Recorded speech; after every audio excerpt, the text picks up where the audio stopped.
There was a wondrous king over the Tuedi Danann in Ireland named Yochi Olacha. Another of his names was the Dyer, for he used to make magic and apportion storms and fruits. Great was his power even over the sons of Mil, even after they had seized the land. For the Tuatha blighted the grain and the milk of the sons of Mil, until they made a treaty with the Dyer. Thereafter they preserved the grain and milk for them. Great too was his power when he was king in the beginning, and it was he that divided the Shi amongst the fair day. Lu Macian and Shi Rodravan, Midir and Bray Lay, Bov Jeric and Sleeve Bov, Leah and Shi Finicky, Elcmar and Shi Dumbroga, Dyer himself in Ishnuk, and that was a wondrous land. There were 3 trees there, perpetually bearing fruit,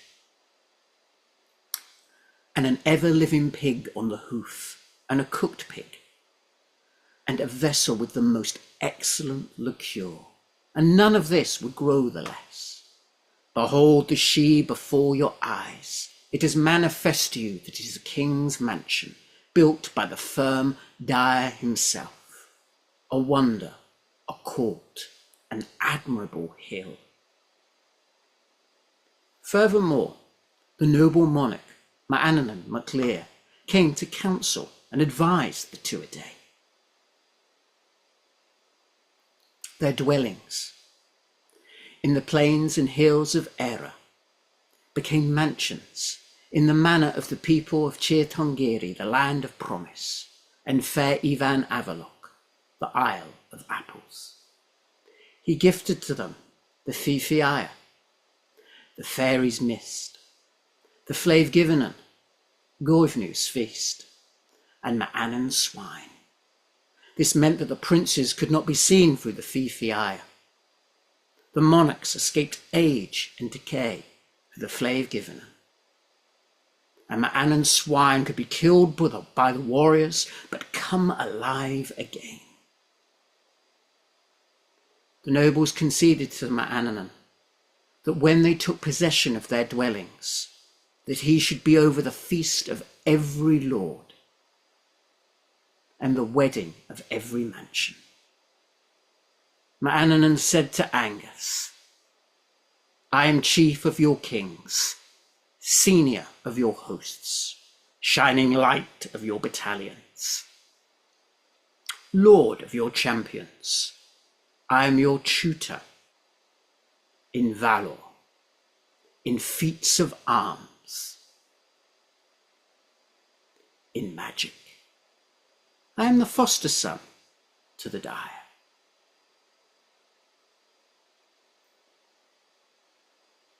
Elcmar was the least haughty of all of the lords, and he stood on the top of Brunabonia, which was the envy of all of the Shi. For Brunabonia was beautiful indeed, with a bronze floor from every door, with well-shaped, beautiful silver couches, with well-shaped pillars, and everything was done to perfection. There were maidens always, the sounds of them at their embroidery, as well as the sounds of people playing chess, and the sweetly beautiful sounds of birds in song. But Elcmar, as I said, was the least haughty, and he valued people. He gave space for others to do well.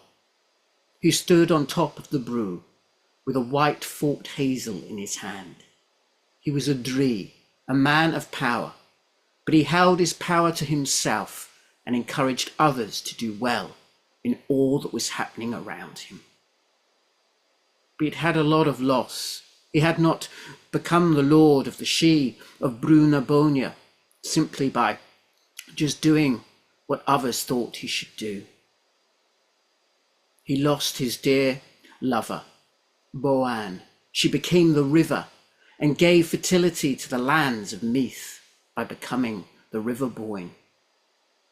The Boyne Valley, which was carved out by the 4-headed monster, the Martyr. As he surveyed the lands in the bend of the Boyne, he looked to Connaught or Connaught.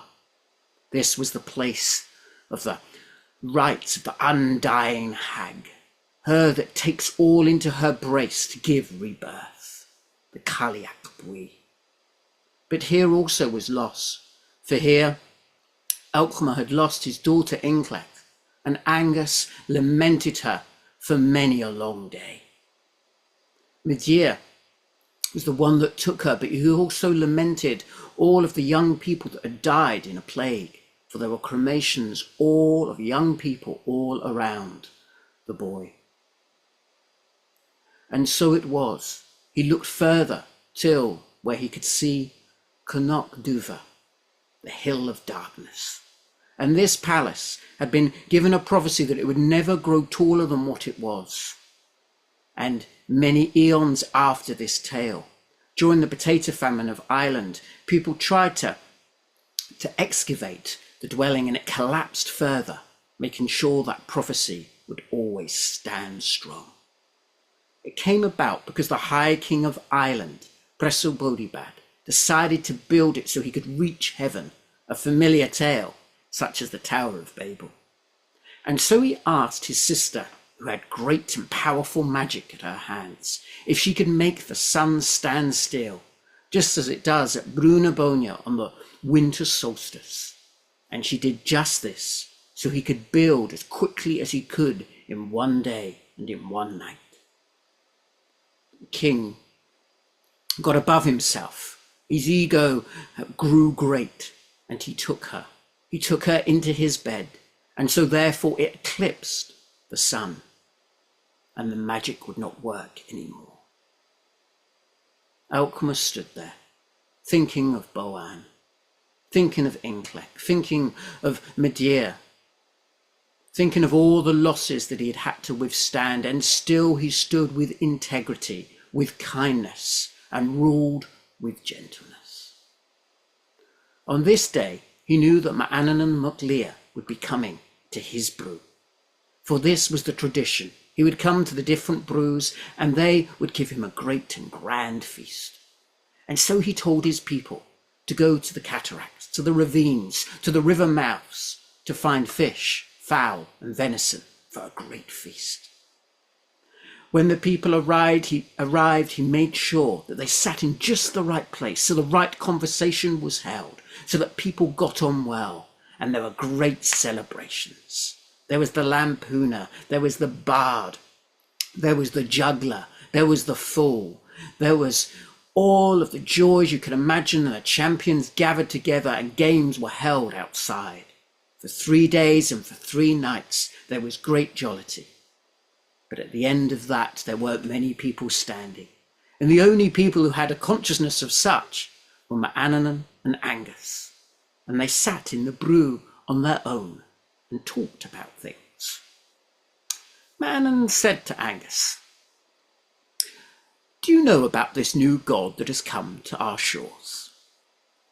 Angus nodded, knowing that everything that Ma'ananan said would have a message contained within it. "Well, let me tell you a bit about him. His domain, his kingdom, is up in what we call heaven. And around him, he has 10 orders of angels. Now, one of the orders of angels wasn't very happy with this arrangement, and he became envious and scornful, and so he left heaven. Now, the Lord of heaven did not like this one little bit, and he closed the gate so he could never return. But he did more than that.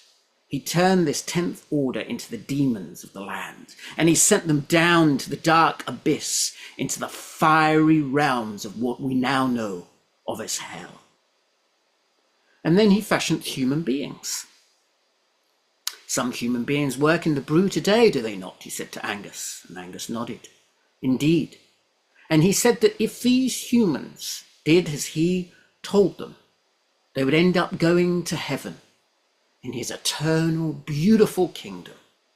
But if they did not obey, they would go down to the furnaces of hell with the demons that he had exiled.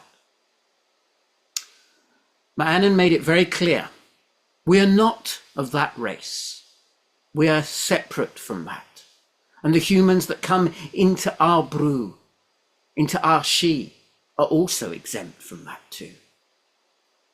But isn't it a wonder how he rules his kingdom? And Angus, you're now of age. You are no longer a foster son to Elcmar. You're a man of your own means, and you now shall take this brew.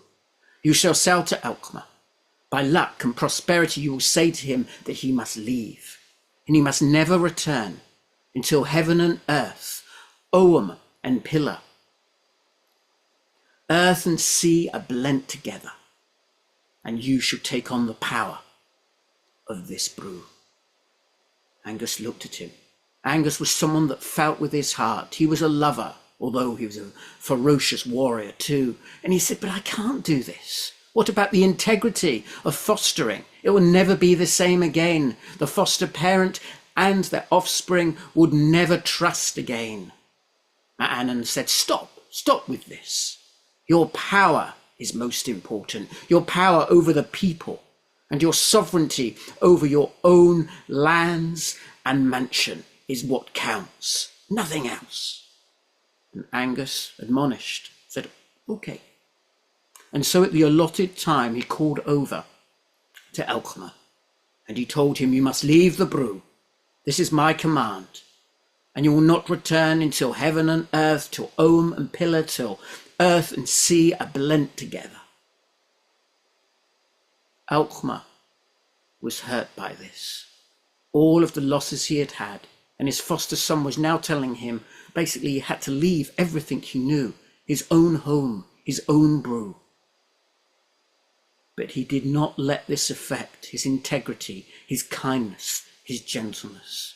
And he rose up like a timid deer being hunted by wolves, like a beautiful songbird escaping the talons of a large bird of prey. And he left the brew. Angus felt terrible. What have I done? And before Ma'ananim could calm him and tell him to stand steady, he went out of the brew and instantly apologized. Perhaps you could stay. I cannot stay, Elcmar said. Your words are magic. Your words have power. You have said it now. I cannot come back till Oam and Pillar, heaven and earth, are blent together. He said, but you can do one thing for me. My steward was not there at the summoning. He has a wife, and she is with child. Would you bring the child up as a foster, as your first fostering? Bring them up as if they're your own?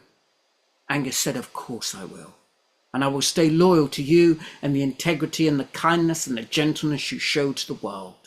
I will bring her up as my very own. Then my soul will rest in peace, said Elcmar. And he left the brew, never, ever to be seen again.